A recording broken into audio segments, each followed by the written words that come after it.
Hello everyone and welcome to another movie review. Today I'm going to talk about Christopher Nolan's newest film to come out, a film by the name of, you already know, The Dark Knight Rises. Now this is the third and final installment in the Dark Knight trilogy, first becoming with Batman Begins, then The Dark Knight, and The Dark Knight Rises.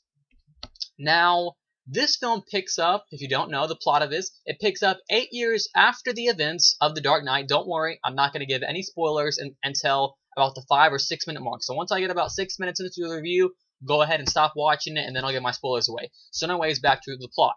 Picks up about 8 years after the events of the previous Dark Knight film. Dark Knight Rises picks up, and Bruce Wayne's character has been in hiding up in his mansion. He doesn't want to see anyone. He's hurt. Gotham City has ridiculed him and pretty much banished him, not literally banished, but pretty much banished him away. They want nothing to do with Batman. So because of this, Bruce Wayne has taken this very hard, and they've had 8 years without Batman. So of course the city is wondering, is Batman going to return? Is Bruce Wayne going to return? The entire city is wondering this. So the villain in this movie, if you don't know, is Bane, played by Tom Hardy. I don't know too much about Tom Hardy, but that's who plays him. Tom Hardy plays as Bane, and I'll give you my opinions on the movie later on in the review. But anyways, there has now been a new and the cool thing, one of the cool things about this film is they're still dealing with everything that happened 8 years before. This is one of the films you need to see Dark Knight before you see this. So just so you know. Anyways, they're still dealing with everything that's happened. You also have Anne Hathaway playing Catwoman in this film, so that's pretty cool. But anyways, Bane has now come into the picture. I won't give anything to information about Bane, but Bane comes into the picture and pretty much wants to liberate and wreck Gotham City and bring Batman and bring the entire city down to the very core, and just pretty much, like every other villain wants to do, wreck chaos and havoc on Gotham City. That's the gist of The Dark Knight Rises. Now, a lot of people, when they talk about The Dark Knight, they're already saying that the series peaked in the middle. What I mean by that is, that they thought that Batman Begins was good, then they thought Dark Knight was really good, and then they thought Dark Knight Rises was also another solid film. But for me, I'll be honest, I prefer Dark Knight Rises over The Dark Knight. That's kind of a surprise to some people. I've read some reviews, and a lot of people prefer The Dark Knight. But I honestly felt like The Dark Knight Rises had a better story to tell. Let me tell you why. I felt that The Dark Knight Rises, out of all three films, was the most different. I haven't seen Batman Begins, so I can't comment too much on that.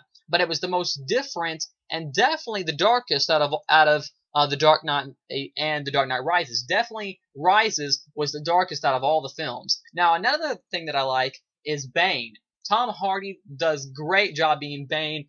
Bane definitely kills it, and he's definitely, every scene he is in, he definitely steals the show. He does just such a great job. I love his voice. I heard it was like a Romani kind of Latin kind of accent that he was going for. I found that out on IMDb. Anyways, Bane he just steals it. You really see. I'll try not to say too much, but the cool thing about Bane is, just so you guys know, I'm going to do a little bit of a spoiler alert, like I said, here in a few minutes. So about 6 minutes in, go ahead and stop watching. Anyways, if you haven't seen it. If you have seen it, go ahead and keep watching after the 6 minute mark. Anyways, back to the review. So Bane is really cool. I just feel like he's just a brute. He's very, very ruthless, and he seems almost unbeatable. Like, Batman, of course, like I said, he's rusty. He hasn't done much in 8 years. He hasn't been Batman at all. So when Batman, has to fight him, Bane just seems unbeatable. He's ruthless. Bane has some extremely cool quotes in the film. Some very, very memorable moments. So Bane, like I said, a great thing in the film. One of the other things I liked was Alfred's character. Of course, Alfred is always cool in Dark Knight and in this movie, but I even felt he was even cooler in this one, because you got to see what Alfred wanted for him. I'm gonna go ahead and give a little bit of I'm gonna go ahead and say that give my final opinion on The Dark Knight. So I'm gonna go ahead and give my final opinion on The Dark Knight. That way I can tell you guys what I really liked about The Dark Knight Rises. that way I can give my full opinion and go ahead and give you guys what I liked about the certain scenes.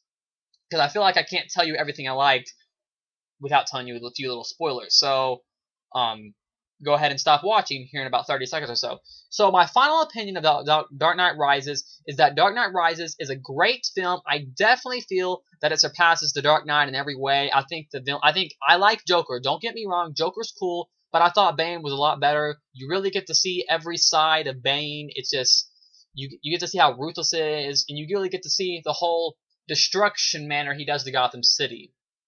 Now, like I said, Dark Knight Rises, very cool film. A lot of people are wondering, should I see, there's three superhero movies that should I see? Amazing Spider-Man, should I see Avengers, should I see Dark Knight Rises? Well, for me, go pick whoever you like most in the comic books. Go pick your favorite superhero.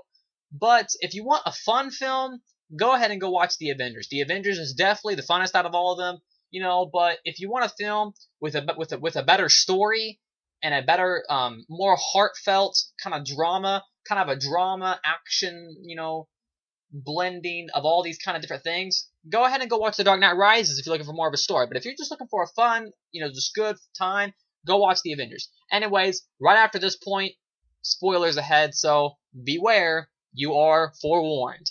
So one of the many things that I liked about Dark Knight Rises, like I said earlier with Bane, is you got to see every side of him. You got to see him when he was angry. You got to see him when he was calm, just kind of calm and kind of remorseful. You even got to see Bane cry, and that was really cool. You get to see Bane on every side of his character, and you don't get to see that with a lot of characters, at least with me. Joker, no offense to The Dark Knight, was just kind of an insane guy that wanted to wreak havoc. Bane wanted to liberate. He had, his own, reasoning. And it was just very cool. Like I said, I really liked how Bane, you got to see him cry. You got to see every side of the Bane character. Another thing that I really liked how Christian Bale, of course, playing Bruce Wayne and Batman. I really liked how you got to see him up in hiding for all those years. It was almost sad to see him that way. Just sad to see his character that he didn't want to go out, and it was almost even sadder for Alfred, his butler. It was even sadder for Alfred because he wanted, Bruce Wayne, he wanted them to have a family, so you could really feel the sentimental moments. I really liked that. Just the sentimental moments was just really cool. That was great. I felt that this film, no offense to the other one, had just a much better story, a lot more sentimental moments, and especially the ending. The last 10 minutes of the film, I was tearing up. There was a few times earlier with Alfred's character and Batman where my eyes were kind of watery, but especially the last 10 minutes, I was, pretty much, tearing up because, of course, look what happens. And then the last 5 minutes come in, you're like, oh my God, what? What? And all these twists and turns start to come in, and I really felt The Dark Knight Rises was a great experience, not just for a superhero movie, but just as a quality movie in general. Dark Knight Rises, for me at least, gets a full 10 out of 10. Anyways, like I was saying, Anne Hathaway playing Catwoman, she's cool. Not the best thing about the film, not my favorite thing. Like I said, my favorite thing's Bane, but there's nothing absolutely wrong with Anne Hathaway's character playing Catwoman. She does a great, Selena Kyle, she does a great job. Plays his love interest in the movie. Does a great job. One of my other favorite scenes in the Dark Knight Rises movie is when Bruce Wayne is climbing up the hole, and you have the guys that are chanting. You later on learn that the chant means rise, and they're going, Ray Shah, they're cheering that chant that means rise. And as he's climbing, you can hear that chant, and that chant plays periodically, kind of throughout the movie, kind of the theme and the beats of the movie. It really goes well. Excuse me. It really goes well with certain scenes. And I know a lot of people had problems with this movie because you don't get to see Batman. I guess you could say Batman as that much. You don't get to see Batman a lot in this movie. And I have to say I kind of disagree with that. No, he's not Batman every second of the film. No, he's not fighting every second of the film like a lot of people would want him to be. A lot of people say, when they see, they count the scenes. Oh, he fought here. Oh, he fought here again. Oh, he fought here again. But the thing about this movie is I feel it tries to do something a little different. They try to bring a lot of drama. There'll be a good hour or so where there's just talking and drama in the film, and I feel like that's a great part of it. It really builds on the plot of The Dark Knight Rises. they built on everything. It's just a really cool film. I'm trying to think if there was anything else that I thought was notable about it. Like I said, Alfred's character, really cool.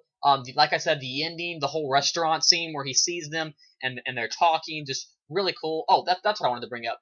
I felt that the film was decent. Okay, the film hit the phenomenal point once the bomb went off and just the entire place, which the entire city of Gotham City was just no one could get out. Once the bomb hit, destroyed the three bridges, made the cops be underground. Once that point hit, I was stolen. I was like, okay, this movie's great. That was the turning points for me. And he started talking, to the crowd and started talking how he wanted to liberate and just what he was planning on doing. He cracked a person's neck in front of all of Gotham City pretty much, and they saw what he wanted to do.